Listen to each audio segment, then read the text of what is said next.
Өглөөний мэндийг хүргэе монголчуудаа би хөтлөгч Жавхлан төгсөн. Иглэлизийн өглөө хөтөлбөр за энэ удаад маш сонирхолтой зүйлийг үзэж та бүхэнд бас танилцуулах гэж байна. Тэгэхээр Монголд бас анх удаага бас машин зохион бүтээлээ гэсэн мэдээлэл бол гараад байгаа. За энэхүү машиныг бас зохион бүтээсэн Даш намтай бид уулзаад байна. Энэхүү машины талаарх мэдээллийг манай үзэгчдэд хүргэхгүй юу? Энэ бол яг тэ ер нь бол зүгээр цэвэр хобби талаасаа хийсэн машин л да. Өөрийнхөө яг сонирхлоор хобби ер нь хобби гэж болно. Ерөөсөө л яг 100% хобби л да. Яагаад заавал ийм хөдрөлийн машин хийх бол машиныхаа загварыг ер нь хэрхэн гаргав?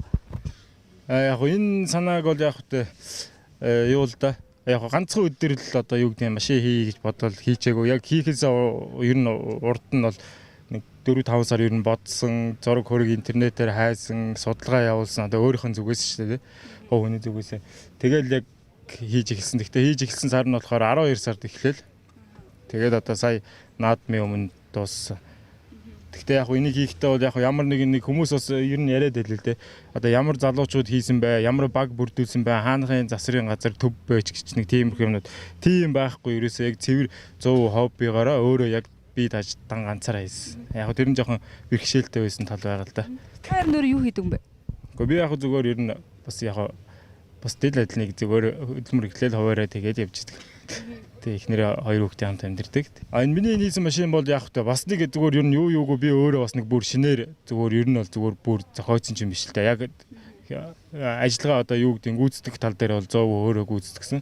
Ер нь гаднах завгуур иймэрхүү урсгал бол ер нь энэ Америк ийшээ баруун Европ руу ер нь энэ хөгжилтэй орнууд руу их хөгжсөн урсгал та машины. Одоо манай монголчууд ер нь зарим залуучууд мэдгэл ах л та. Hot rod, red rod гэдэг хоёр урсгал байдаг. Hot rod гэдэг нь болохоор хуучны машиныг одоо юу гэдгийг энэ тэнд одоо хатаглагдсан, эвдэрсэн, барьсан байдлаар нь олж аваад буцааж одоо манай монголчуудын ярьдгаар капитал завсарт оруулаад яг шинэ юм шиг тухайн үед үйлдвэрлэж гарахтаа ямар машин гарч ирсэн яг тийм шинэ болгож гаргаж ирдэг. Миний энэ машины урсгал болохоор тухайн машиныг одоо засвар сэргийлэхгүйгээр хажууд нь тавьж агаад өөрөөсөө дуурайлгаж гар аргаар дахиж нэгийг үйлдвэрлэж гаргаж ирдгээр онцлогтой.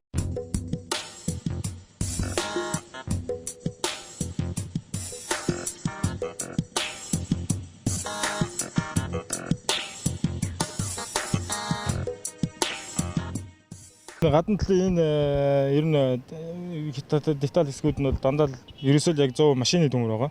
Тийм яг машины төмөр гэдэг утгаараа бас өөртөө тохирсон уян хатан чанар нь тохируулж үйлдвэрсэн байдаг учраас тийм янз янзын төмөр элдэв нуглаа авахтаа бас төхөм юм болов гэж дандаа машины төмөр. Тийм. Тэгээд доторх хэд ангих юм бол одоо онгойлгож үзүүлээ л да. Нэг капот нь ингээд урагшаа онгойно. Тэгээд энэ болохоор дандаа Японоос үйлдвэрлэсэн Toyota Mark Chaser-ийн юу байгаа? Мотор байгаа. 6 цилиндртэй. 2000 кг-тэй багт хамжин. Короптойгоо ингээд цуг. Тэгээд энэ машин минь бүтсэн ерөөсөө доторх хэд ангих юм бол Монголд үйлдвэрлэж болдгоо одоо дотоод шаталтын хөдөлгөөр одоо энийг минь дотоод шаталтын хөдөлгөөр гэдэг нь шүү дээ. Дотоод шаталтын хөдөлгөөр короп хойшоо ирдүүгтэр гэдэг энэ аржаатар одоо энэ нарийн хийцтэй эдүүдийг бол манай Монголд үйлдвэрлэдэг шүү дээ. Тийм гэрэл төхөө байна. Одоо юу гэдгийг те нарийн юмнуудыг тэдний нь бол 100% машины маш хэлсэн байгаа. Одоо юу гэдэг Porsche Amarant ингээд те эрэг болтын түлх мүлх гээд. Тэгэхээр энэ арам их би ерөөсөө л Монгол хүний өөрийнх нь хийж чадах чадамж нь ямар хэмжээнд очиж ийн ерөөсөө эцсийн хязгаар нь юу вэ? Тэр бүгдийг л өөрийнх нь гараар хийсэн байгаа. Энэ ханаас уу? Гэхдээ яг хөө тэгэл ер нь гадуур тэгэл янз янзын зах их хийсэндээ төмөрийн зах, техникийн зах тэгэл бүр 100 айл барилгын материалын дэлгүүрээр ч хүртэл явна. Одоо өөрт хэрэгтэй юм олж явахын тулд тэгэл явж өгнө шүү дээ. Дугууны талаар ярил бас дугууны спорт загварын дугуй нь харагдаж байна шүү. Энэ бол зүгээр ер нь бол 2012-13 онд үйлдвэрлэсэн Mercedes-Benz-ийн дугуйнар л да. Тий. Тий спорт английн гэдэг утгаараа тий арай өөр жирийн машинаас тий ард дугуй арай өргөн ч юм уу урд нь арайхан тий. Тэгээ өргөн ч юм уу одоо манай хүүхд залуучууд сайн мэдэндээ тий 18-тай тийм обод байгаа. Таас яг энэ дээдлийнх нь юуг бас бүгдийг өөрөө гараараа ойж угсарсан гэж байгаа. Тэгээ ер нь хэмжээ дамжаа юу гэдгийг те хэмжээ дамжаа бүх юмыг авангуудаа бас нэг таньдаг ойдлчигч байгаа л да. Тэрүүгээр явсан гэж оёсон. Эхлээд өөрөө оёх гэж үзсэн бас зарим юм дээр бас 100% одоо юу гэдгийг супер хүн гэж байхгүй шүү дээ. Хийх гэж үзээд болохгүй болохоор нь бас тий хүнээр оёсон байгаа. Энэ дээдл нь авахтдаг гэсэн нь яаж авахтдаг юм бэ? Яг боротоогоо учраас хэдүүлээ бас авахгүй яг. Гэхдээ ерөнхийд нь тайлбарлаж чи энэ байна л да. Урдталтаа энэ дотроо нэг чойж байгаа. Урдталтаа бас нэг аюулгүй үднээс энэ урд нь салхийг салхих учраас урдталт нь жоохон бэлхий гэж гисэн. Энэ дотор нэг ширхэг чойж байгаа.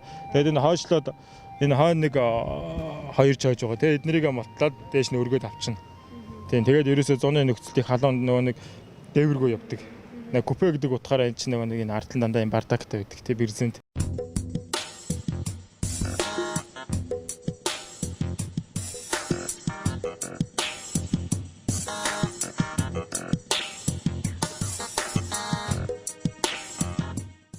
За тэгэхээр бид тэр үед бас яг машина одоо бариад хотын төвөр зам руу бас орж ийн. Ер нь машиныг ингээ бариа явж байхад ер нь хүмүүс ер нь хэр их ажиллаж харж ийн тэнэг. Яах вэ? Сонин содон одоо нөгөө машинуудын шал өөр загвартай учраас ерөөсөө гайхаж харах нь их л дээ. Тэ ерөөсөө ял зогссон газар болгоо очиод сонирхоод хаанах юм шиг Монголдо үйлдвэрлэсэн байна нэ тэрэг тий. Гаднаас нэг медийн Монголиагийн бичгтэй болохоор хүмүүс их хараалах шиг. Үнэхээр Монголд үйлдвэрсэн юм болоо яасан юм бол гэдэг. Тий харин медиа Монголиагийн бичгээд зарим нь бол итгэхгүй энэ тэндээс юм авчираад угсарч гээл яг олон донд ч янз янзын хүн байгаа шүү дээ. Тэгээд тэр болгоныг яг тоогоод юу гэдэг нь тэгсэн тэгэхгүй тэгээ үгүй тэгсэн гэж яриад тана.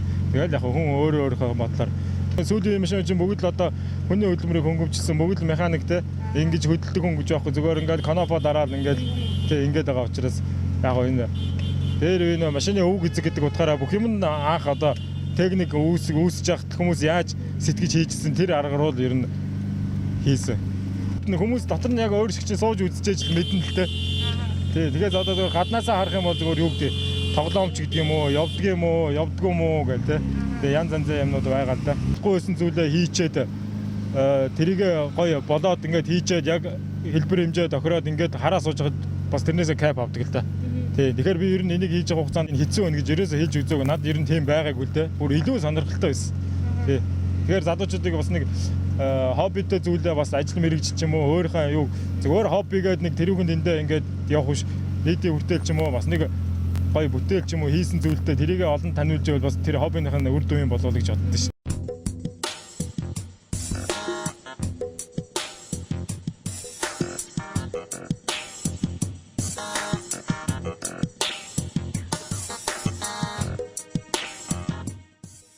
Одоо бас ер нь дотор талаа тогтчлох тал дээр бас жоохон ажил авдаг байх шиг нүггүй. Хүмүүс бас тэгж зарим нь хараад байгаа. Тэгэхээр нэг гар ажиллагаатай машин гэдэг утгаараа машины өвг эцэг гэдэг ч юм уу. Одоо яг миний машины загвар гадна талын ер нь хийц бол яг тэр энэ гэсэн машин бол ер нь оноож өгөхгүй. Гэхдээ ерөнхий гаднах байдал юм уу загвар те хийц дизайн нь бол тухайн үед Америкт үйлдвэрлэжсэн 1920-с 35 оны хооронд үйлдвэрлэжсэн Ford Coupe гэж загвар байгаа. Тийм Ford-ийн үйлдвэрийн тэрний загварыг ер нь зөв өөрийнхөө Монгол гар арга шилжүүлж одоо хэлбэр дизайныг өөрчлөөд тэгж хийсэн. Энэ доторх юу дизайн гэж энэ бол ерөөсөө тэгж одоо ерөөсөө орчин үеийн машин гэхээр дандаа л ерөөсөө гоё тансагтай нэгийн хэвэн цутгцсан юм шиг ингээл хаашаа харна нэг төрлийн машин байдаг. Тэгэхээр миний машин бол ерөөсөө ерөнхийдөө одоо ингээл ер нь баг дуусчаад байгаа байдал нь энэ. Яг гэвэл нэг хүн гар аргаараа ийсэн зөвхөн хүний аль нэгэн хүний ч юм уу аль нэгэн байгууллага ч юм уу ер нь хин нэгэн зориулж хийгээгүй зөвхөн өөртөө зориулж хийсэн учраас миний хувьд бол ингээл болоо. Дээрээс тийм батгаатай ажиллагаа ч гэдэг юм уу хүн бороо шороноос хаалтан тэгэл байж байвал дотор нь заавал гоё ганган байх албагүй. Тэр хүнд өөрт нь л таалагдал өөртөө л болж байвал.